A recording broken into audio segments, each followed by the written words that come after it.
stop missing out on these big rallies.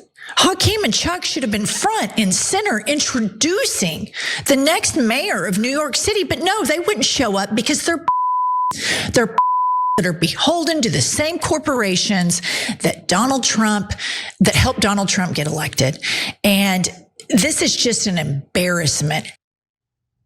More and more people are speaking out about their just exhaustion with Democratic leadership, their ineffectiveness. And Jennifer Welch, host of the I've Had It podcast, has certainly had it with Democratic leadership. She went scorched earth on Hakeem Jeffries and Chuck Schumer for essentially refusing to help rally the troops behind Zohran Mamdani, the mayoral candidate for New York City, ahead of the election that's set to take place. Now, he does appear poised to win nonetheless, but they were nowhere to be found at the 13,000 person Mamdani rally in New York last week, which did feature Representative Alexandria Ocasio-Cortez and Bernie Sanders. Now, Hakeem Jeffries proved her point yet again just last night. The minority leader finally offered a tepid endorsement of Mamdani last week, which Schumer still has yet to do, by the way.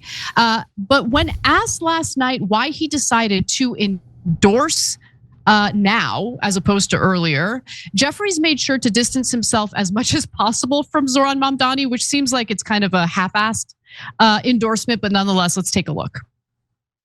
Well, Zohran is a Democratic nominee, and there's alignment as it relates to the affordability crisis and the need to decisively deal with it. And of course, there's alignment around the existential threat that Donald Trump will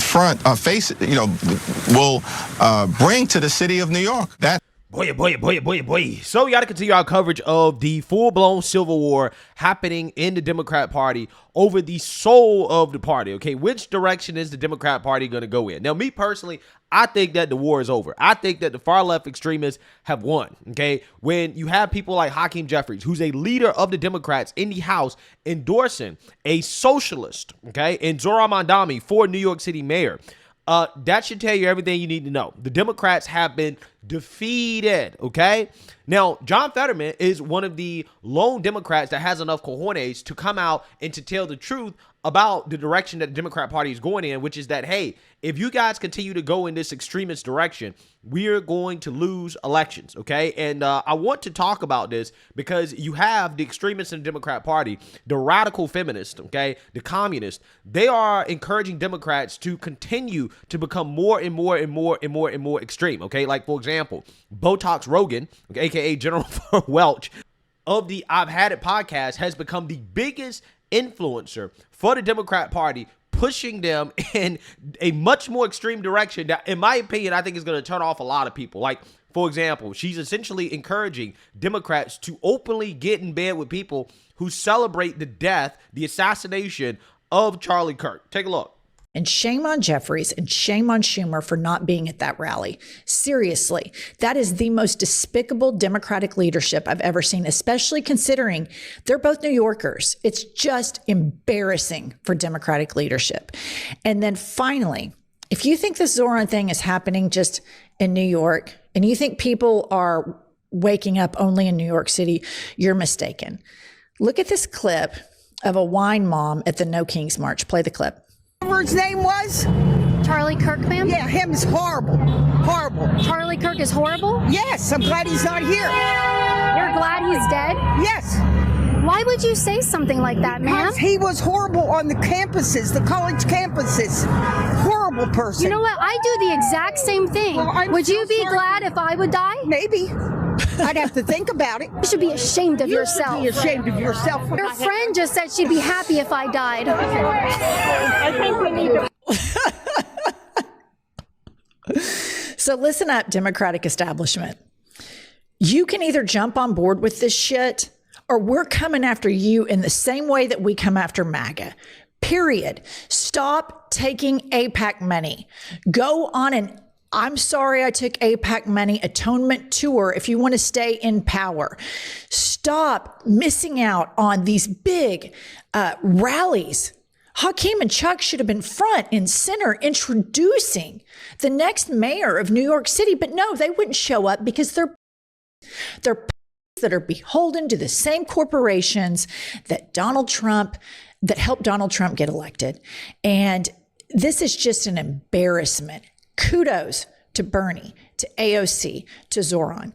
And that woman out in somewhere middle America saying, fuck Charlie Kirk, he was a racist, he was a piece of shit.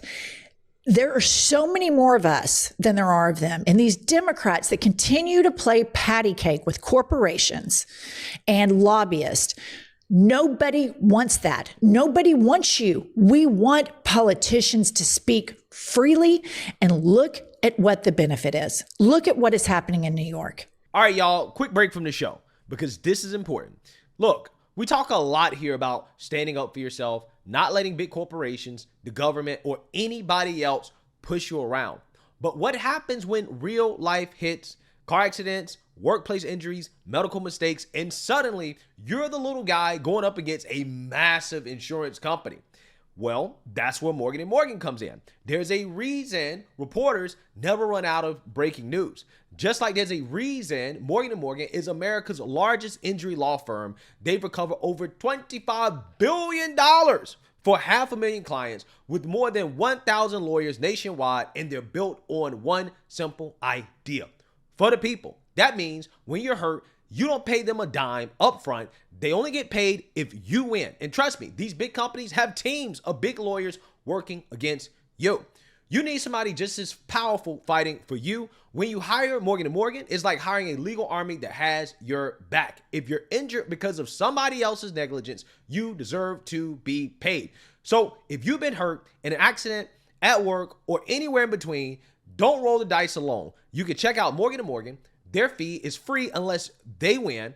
You can start your claim now by clicking the link in the description or by scanning the QR code on screen from your phone's camera.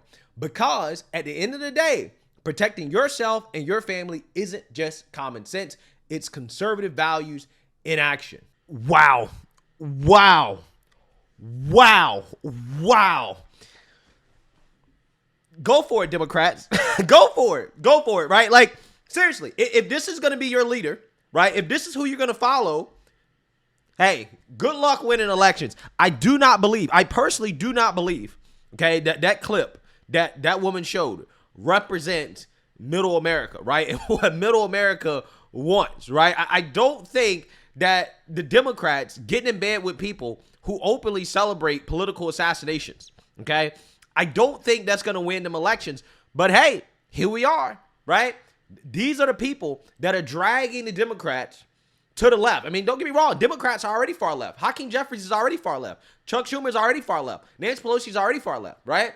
But now you're getting into the territory where it's like, no, you guys are in bed with communists, right? You got a communist running out in Maine, and he's winning, right? A communist. Now, again, when it comes to general elections in states, again, that are swing states that are not deep blue cities or Democrat primaries, we're going to see how that works out.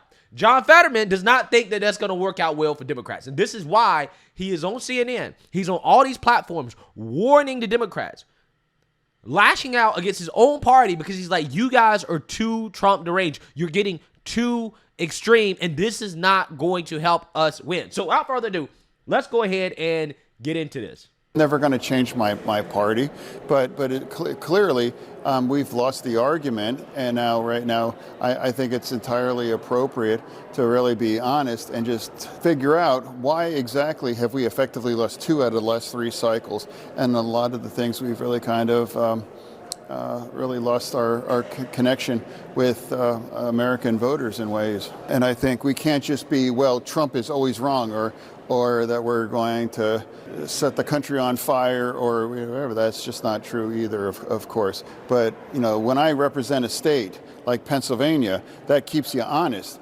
And you always can't forget that a lot of Americans happen to disagree with you. That does not mean that they are fascists or now they want to shred the Constitution. But when you hear some Democrats saying Trump is acting like an autocrat. Yeah, no, that's the thing.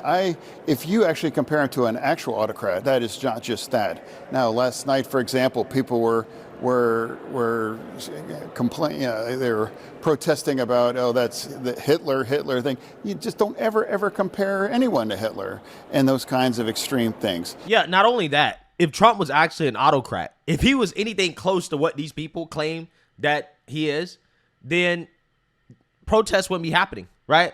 He wouldn't allow the protest, right? How in the world can you have a no kings rally when you got a king, right?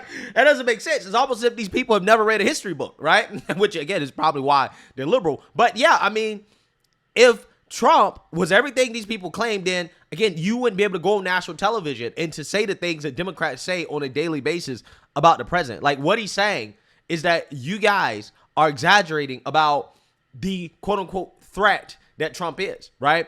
And because of that, that is leading the party in the wrong direction. We're making decisions out of Trump derangement rather than out of what is best for the American people, what is best for our constituents.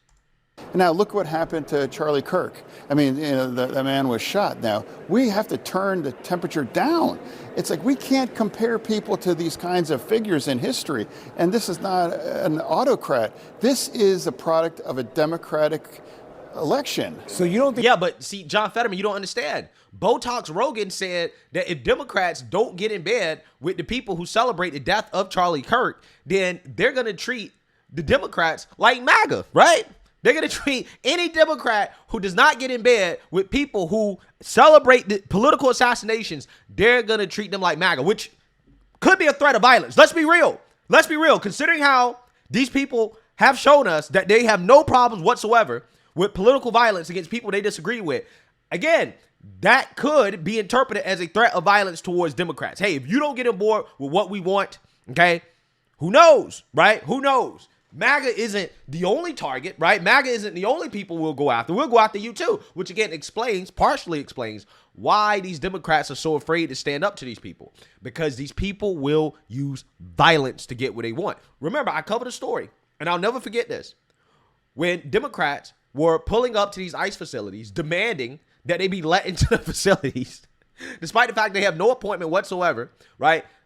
Democrats told Axios, they said, yeah, we're afraid of our constituents because they're literally telling us that we have to get shot. That if we're not willing to get shot, if we're not willing to die to protect illegal immigrants, then we're not built for the battle, right? That's what the Democrat voters were telling Democrats. So again, you got to understand what we're dealing with here. We're dealing with militant extremists. These people are militant and they're willing to use violence, right? And they're telling you that. They're showing you that. They're celebrating violence when it happens. This is dangerous stuff. We're living in dangerous times, people. I want people to understand what's going on right now, how extreme these leftists have become. I think that Trump is at all shattering any of the norms of democracy in any way. I'm saying he's definitely different, but that's what America voted for. Again, I don't agree with many of these things, but that does not make him an autocratic. But one of the things that I hear from Democrats a lot saying a reason why voters may not like Democrats is because they don't fight hard enough. Democrats should be fighting harder. What do you say to folks who say that? What exactly is fighting? What is fighting? Delay more votes, or just vote every no on everything, or saying, well, if they're doing X, well, then that means it's wrong, that kind of a thing. It's like fighting is having planes crash because you don't want to pay air traffic controllers. Fighting is taking away people's food stamps, taking away their welfare, because again, people got to feel pain. People need to starve in order to fight Trump, right? Again, that's how extreme Democrats have become, right? Because they don't have anything else outside of Trump derangement. They don't have any policies. They have no solutions. They can't do anything to improve your life whatsoever. So what they're doing is that they're just saying, you know what? We're just going to tear down the whole thing. We're going to destroy the whole thing, right? Because of our hatred for Trump. What exactly is fighting? I'll give you an example. It could be shutting the government down. Like some Democrats say, if this happens, it'll be Trump's fault. That's not fighting. That's mutilating our nation. If you vote to shut our government down, you are going to harm millions of Americans. And why would you do this? Where's our leverage? It was wrong. It was wrong for the Republicans to do that. Absolutely, that's true. It was wrong for the Republicans to do that. It would just be wrong for us for those things. Bigger picture, has your party shifted or have you shifted ideologically?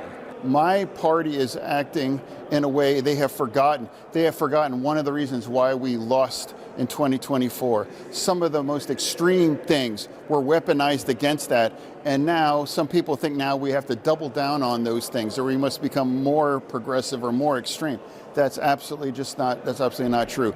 The 7 or 8 states that are going to determine who's going to be the next president, we have to win in those states. And I understand what that takes. And a lot of these ideas that are now putting back and being reintroduced are not going to carry, Pennsylvania. Yeah, he's right. It's not. It's not going to. That's why I'm just kind of like, okay, again, these lunatics, these communists winning Democrat primaries is terrible for the country. But if it makes it easier for Republicans to win in swing races and in left leaning districts, right? We're talking about center left leaning districts, then I guess overall is good, right? But at the same time, a strong Democrat party, a strong moderate Democrat party is something that the country needs, right? And I really do feel passionate about that. Not because, again, I want to vote Democrat or whatever. It's because it helps hold the Republican Party accountable as well, too. So it really is important, just for the health of this country, politically speaking, for Democrats not to go down this road of getting in bed with these communists. But if that's what they want to do, hey, I mean, at the end of the day, it's just going to make it easier for Republicans to win. And, hey, I wouldn't mind another 8 years, right, of Republicans, 12 years, okay? So, it is what it is. My point is that having a communist party, right, a major political party in this country that is just flat out communist is not good, right? That's not good for this country. And it's not good that they openly celebrate and encourage political violence. That's also not good as well, too. Speaking of which, you're talking about what's happening in New York. Zoran Mamdani, Democratic Socialist. He is the Democratic nominee.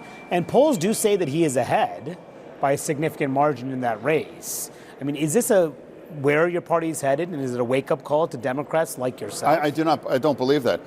New York City is not reflective of our national political things. Certainly the states are going to determine who's going to be the next president. So I don't take any kinds of lessons or anything from that election. Trump is threatening to send the National Guard into a number of these blue cities, blue states. We're seeing Democratic mayors in Chicago and in Baltimore resist federal help, additional federal help. Is that a good idea to fight Trump on this? No, what I'll say is, like, I experienced that, it's like I live in Navy Yard. I would walk to work and I would see a lot of National Guard people. It honestly wasn't a big deal. They were friendly. They were standing around. And this wasn't like there were Russian army people. This was, it's our sons, our daughters, our fathers, our mothers kind of a thing. If you actually experience it on the ground, it's really not like it's not occupied city or anything. So for me, when I was a mayor, I was a small town mayor, I asked for help. I asked for help to confront gun violence and crime. If I was a mayor and I had a significant kinds of violence situation, I would be happy to get help. Honestly, for that. Should they ask for help? I've done that. And do you think they should too? Like Chicago, Baltimore, and the like, they should accept it. All I'm saying that it's like when 600 people are killed in Chicago once every year, roughly, I think it's entirely appropriate. Are you comfortable with the way these ICE raids have been carried out in some of these cities? Not entirely, no. I believe we should have a secure border. And I absolutely believe you should round up all of the criminals. And then I do think you should deport those. But I don't think it's really helpful to raid a factory and round up all of them and deport them. I don't think it's appropriate to go to like a slaughterhouse in Nebraska and round them up and deport them things. That's not true either. I don't think America really supports those things. I think two things must be true. A secure border, round up all the criminals, but we don't and shouldn't target otherwise hardworking migrants that are just effectively making a significant contribution to our economy. Yeah, so we can agree to disagree on that, John Fetterman, okay? And the reason why I say that is because two things can't be true at the same time, right? We can't have a labor market issue, but at the same time, you're saying that, well, we need the illegals here in order to do jobs, right? In order to work. Okay. If again, we have an issue with job openings, with people getting jobs, right? Then deporting the illegals so that Americans can work those jobs makes sense, right? You can't say that we have a labor market issue, right? But yet we need illegals here in order to do these jobs. No. The fact is that if we in fact do have an issue right now with the labor market, if we're in a labor market recession, which by the way, apparently we were in one when Trump got in office, right? Because all those fake jobs created under Joe Biden, right? Fake jobs, they got wiped away. So we're already in a labor market recession. That means that, hey, we need to deport as many illegals that are here as possible who are working, taking jobs away from Americans so that Americans can work those jobs. And I don't care what anybody says about, Americans don't want to work those jobs. Nobody is above working any job in this country, okay? Nobody's above working any job in this country. So, yeah, I think we should round up the illegals and to deport them, even if they are here working. If they're here illegally, yeah, they got to go. Now, again, we can agree to disagree on that. But at the very least, John Fetterman is reasonable on that issue. I think that's a reasonable stance. Who knows? Maybe my stance is extreme, right? But John Fetterman's stance is, hey, close borders, which I believe him, and deport all the criminals. That's reasonable. But that's not where the Democrat Party's at, right? They're not even there. They don't believe in closed borders. They don't believe in deporting the criminals. And that's the problem with the Democrat Party.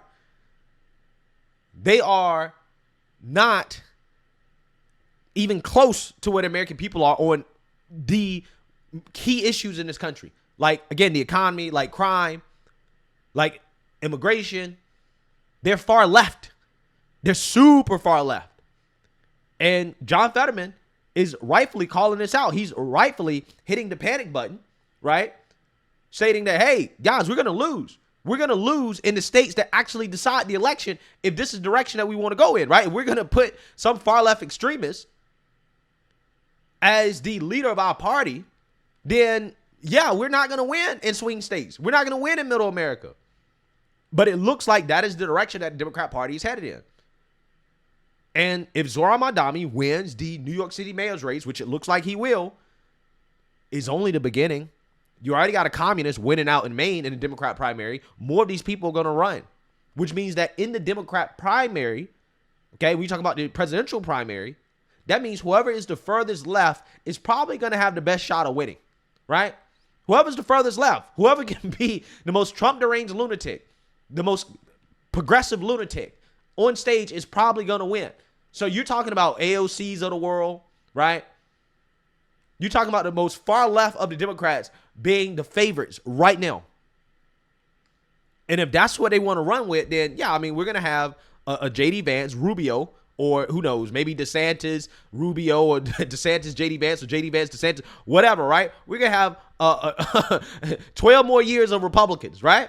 Which, again, I have no problems with. Me personally, I have no issues with that whatsoever. I think that's what we need, okay? But, you know, it's just fascinating to see that Democrats already have lost. I mean, I told you guys after the election, I said that, yeah, Democrats going to have to deal with this, right? This is a battle they're going to have to fight. And I'm just shocked that they lost so quickly, right? That they've already bent the knee. And that's the unfortunate reality here for John Fetterman, is that your party's already bent the knee, my guy. It's over. It's over. And, you know, some people say, well, John Fetterman needs to become a Republican. No. Stay a Democrat, right? Stay a sane Democrat, John Fetterman, right? Stay in your party and keep speaking some sanity. Maybe some people will listen. Maybe some people won't. But the Democrats, they need a sane voice. And John Fetterman is the sanest voice right now. And it's just funny to me because, again, this guy is still recovering from a stroke. And the more that he recovers from a stroke, the less progressive he gets, right? The more in touch with reality that he becomes, right? Which is, again, the crazy part about this. So let me know what you guys think. Make sure you like, comment, and subscribe. Most importantly, share a Black conservative perspective. Peace.